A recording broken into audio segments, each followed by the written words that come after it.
Hello बच्चों, मैं आपके सामने कुछ क्वेश्चंस लेकर आ रही हूँ। आप लोग को इसको एग्ज़ाम की प्रिपरेशन में आपकी यूज़फुल होंगे और इसे लर्न करके जाना है। पहला क्वेश्चन है आपके पास, राजनीति विज्ञान के प्रकृति एवं क्षेत्र से ही है ये लिया हुआ। नंबर 1 पे आप देखें, क्वेश्चन नंबर 1 पे, राजनीति विज्ञान का जन्म कहाँ हुआ? ब्रिटेन, फ्रांस, संयुक्त राज्य अमेरिका, और लास्ट ऑप्शन है यूनान। तो आपको जैसे कि सभी को पता है क्लास में कि राजनीति विज्ञान शब्द का जन्म यूनान में हुआ था। यूनान अगर वर्ड नहीं लिखा है, वहाँ पे ग्रीस लिखा है, तो आप ग्रीस पे टिक कर देंगे। ठीक है, आप ग्रीस पे टिक कर देंगे, ये सही रहेगा आपके लिए। फिर दूसरा क्वेश्चन आपके, राजनीति विज्ञान का जनक कौन है? जन्म आपको पता लग गया ग्रीस में हुआ, जनक कौन है ये भी आपको पता हो जाना चाहिए कि कौन है। तो आप इसमें ऑप्शन, मैं नहीं पढ़ रही हूँ इस वक्त, आप याद करेंगे कि Aristotle. Who was the father of political science, कहीं कुछ भी लिखा हो तो आप सिर्फ एरिस्टोटल को ही टिक लगाएंगे, प्लेटो को नहीं लगाएंगे। प्लेटो फर्स्ट ग्रीक पॉलिटिकल फिलोसफर है, ना कि फादर ऑफ पोलिटिकल साइंस। ठीक है, अब तीसरा क्वेश्चन हम देखेंगे, राजनीति विज्ञान विषय का प्रारंभ तथा अंत राज्य के साथ होता है, ये परिभाषा किस विद्वान ने दी है? आपको पता होना चाहिए। ये जो आपकी डेफिनेशन है, ये गार्नर की डेफिनेशन, 2 बार गार्नर लिखा हुआ है। आपको तीसरा कोई चौथा ऑप्शन होगा वहाँ एग्जाम में, उसको आप देख लीजिएगा, लेकिन बस आपको याद रखना है। यहाँ थोड़ा सा टाइपिंग एरर है, आप गार्नर पे ही टिक लगाएंगे। ठीक है, डॉक्टर गार्नर हो लिखा हुआ या गार्नर लिखा हुआ तो आप गार्नर पे टिक लगा देंगे, क्योंकि बहुत ही फेमस डेफिनेशन है कि राजनीति विज्ञान begin and and with the state. राजनीति विज्ञान शब्द की जो शुरुआत है या अंत है वो राज्य शब्द से हुआ है।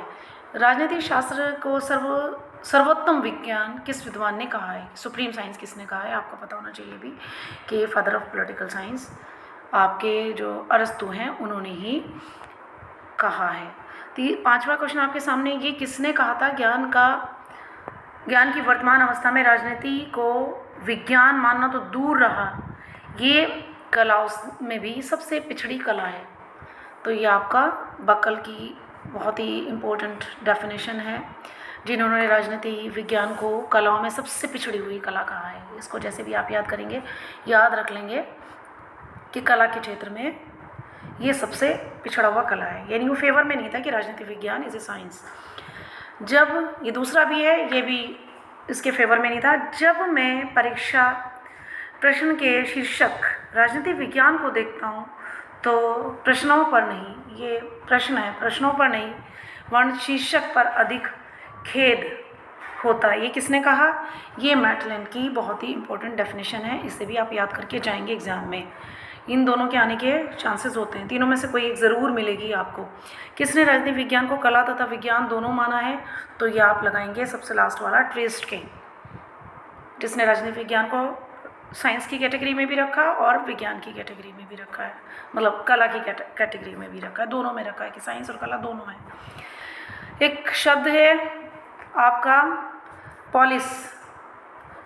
आपको मैंने बताया था कि राजनीति विज्ञान जो है ग्रीक भाषा के शब्द पॉलिस से निकला है, जिसका अर्थ क्या होता है ये आपको पता होना चाहिए।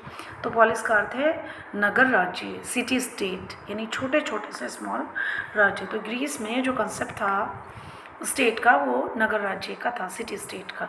तो ऑप्शन नंबर आपका नगर राज्य सही है। फिर आप आ जाइए क्वेश्चन नंबर 9 पे, राजनीति विज्ञान के आधुनिक दृष्टिकोण के अनुसार राजनीति विज्ञान का क्षेत्र है कि इसके क्षेत्र में क्या क्या आता है, कौन, क्या, कब और कैसे प्राप्त होता है। इसके लिए मैंने डिटेल में आपको जब राजनीति विज्ञान का नेचर एंड इसको पढ़ाया था उसमें सारी चीज़ें बता चुकी हूँ। इस वक्त आप भी क्वेश्चन पे टिक लगाएंगे, क्योंकि एग्ज़ाम आपका 2 ही दिन बीच में है, इसलिए आप इसको सिर्फ याद कर लेंगे। ठीक है, आप इसकी प्रिपरेशन कर लेंगे। व्यवहारवाद विशेष महत्व देता है। पिता व्यवहारवाद के कौन है? मैं बता चुकी हूँ आपको, चार्ल्स ई मेरियम है, उनकी मोस्ट इम्पोर्टेंट एक बुक है, उसको आपको मैंने लिखवा दी थी, एस्पेक्ट ऑफ पॉलिटिक्स। ठीक है, लेकिन अब आपको क्या याद करना है कि व्यवहारवाद विशेष महत्व देता है, किस पर देता है? वैज्ञानिक दृष्टिकोण और मूल्य निरपेक्षता, वास्तविकता को देता है। ठीक है, अब क्वेश्चन नंबर आपके पास आता है 11, किसने कहा राजनीति शास्त्र समाजशास्त्र काव्य भाग है जिसमें राज्य के आधारों तथा शासन सिद्धांतों पर विचार किया जाता है। पॉल जेनेट की ये भी इम्पोर्टेंट डेफिनेशन है, आने के चांसेस इसके भी उतने ही ज़्यादा इम्पोर्टेंट हैं जितना फादर ऑफ पॉलिटिकल साइंस या राजनीति विज्ञान की गार्नर वाले डेफिनेशन। आधुनिक युग ने सर्वप्रथम राज्य शब्द का प्रयोग करने वाला विद्वान था। मॉडर्न सेंस में स्टेट वर्ड को जो सबसे पहले अपनी फेमस बुक प्रिंस में एक आपके विद्वान है जिन्होंने इस्तेमाल किया था, तो वो हैं आपके मैकियावेली। किस बुक में? प्रिंस में। मॉडर्न सेंस में किस शब्द को? राज्य शब्द को। ठीक है, ये आप याद रख लें। क्वेश्चन नंबर 13 पे आ जाओ। राज्य की उत्पत्ति का सबसे प्राचीन या प्राचीनतम या ओल्डेस्ट थ्योरी कौन सी है? आपको पता होना चाहिए, डिवाइन ओरिजिन थ्योरी। प्रतिपादक भी आपको इसके पता होना चाहिए, मैंने क्लास में भी लिखवा रखे हैं, आप उसमें से देख लेंगे उसे। अभी देखिए नेक्स्ट चलें हम 14 क्वेश्चंस पे। सामाजिक समझौता सिद्धांत के समर्थक कौन कौन है? आपको पता होना चाहिए, हॉब्स, लॉक, रूसो। ठीक है, इन तीनों के नाम याद कर लेंगे। फिर सोशल कॉन्ट्रैक्ट पुस्तक का लेखक कौन है? इनमें से जो रूसो है वो सोशल कॉन्ट्रैक्ट थ्योरी के प्रतिपादक हैं, उन्होंने या राइटर हैं या उन्होंने लिखी है रूसो ने सोशल कॉन्ट्रैक्ट थ्योरी। ये 1762 में पब्लिश्ड एक बुक है उनकी फेमस, जो सोशल कॉन्ट्रैक्ट पे लिखा हुआ एक महत्वपूर्ण पुस्तक है। राज्य की उत्पत्ति की सही व्याख्या किस सिद्धांत के द्वारा की गई है?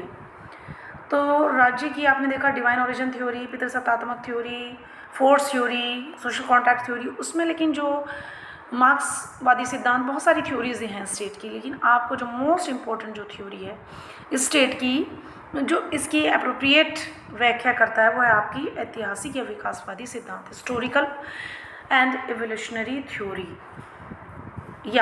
या लिखेंगे हिस्टोरिकल थ्योरी आ जाए आपके, ऐतिहासिकवादी या विकासवादी। ज़्यादातर विकासवादी सिद्धांत ही लिखा हुआ आता है, उसको आप समझ जाएंगे और टिक कर देंगे। ठीक है, कानून संप्रभु का आदेश है, ये किसने कहा था? ये भी बहुत ही इम्पोर्टेंट एक कोटेशन है, ये भी जॉन ऑस्टिन की आपकी कोटेशन है। निम्न कानून का स्रोत नहीं है। निम्न में से कौन सा कानून का स्रोत नहीं है? रीति रिवाज भी है। कानून की जो सोर्सेज ऑफ जो आपकी लॉज हैं उसमें क्या क्या है? आपके कस्टम्स हैं, रिलीजन से, लेजिस्लेशन से, लेकिन एजुकेशन नहीं है। फिर 19 क्वेश्चन पे आ जाते हैं हम कि मनुष्य स्वतंत्र पैदा हुआ है और हर जगह पे जंजीरों में जकड़ा हुआ है। ये कथन किस महान विद्वान का है? आपको पता होना चाहिए, रूसो का। ठीक है, लोग के अनुसार निम्न में से कौन सा प्राकृतिक अधिकार नहीं है? रूसो ने 3, ये भी पूछे जाते हैं रूसो ने कितने प्राकृतिक अधिकारों की व्याख्या की है, कितने तरह के अधिकार बताए हैं? तो आपको पता होना चाहिए 3 में से यहाँ पूछ रहा है कौन सा नहीं है, तो आपको पता होना चाहिए कि कौन सा नहीं है। कौन कौन से हैं उसके? Right to life, right to liberty and right to property. तो कौन सा इसमें नहीं लग रहा है? समानता। तो जीवन का अधिकार, स्वतंत्रता का अधिकार, संपत्ति का अधिकार, ये जॉन लॉक के 3 बहुत ही महत्वपूर्ण अधिकार हैं। और जॉन लॉक एक उदारवादी थिंकर्स हैं जिन्होंने सोशल कॉन्ट्रैक्ट थ्योरी के प्रतिपादक भी हैं। उन्होंने अपनी मोस्ट इम्पोर्टेंट पुस्तक टू ट्रूटाइज ऑन सिविल गवर्नमेंट में सोशल कॉन्ट्रैक्ट थ्योरी की व्याख्या की है और लिमिटेड सॉवरेंटी को भी वो मानते हैं, यानी वो लिमिटेड गवर्नमेंट के भी प्रतिपादक हैं। अभी आप इन 20 क्वेश्चंस को लर्न करिए, उसके बाद मैं आपको और क्वेश्चंस भेजती हूँ। ठीक है, ओके, बाय।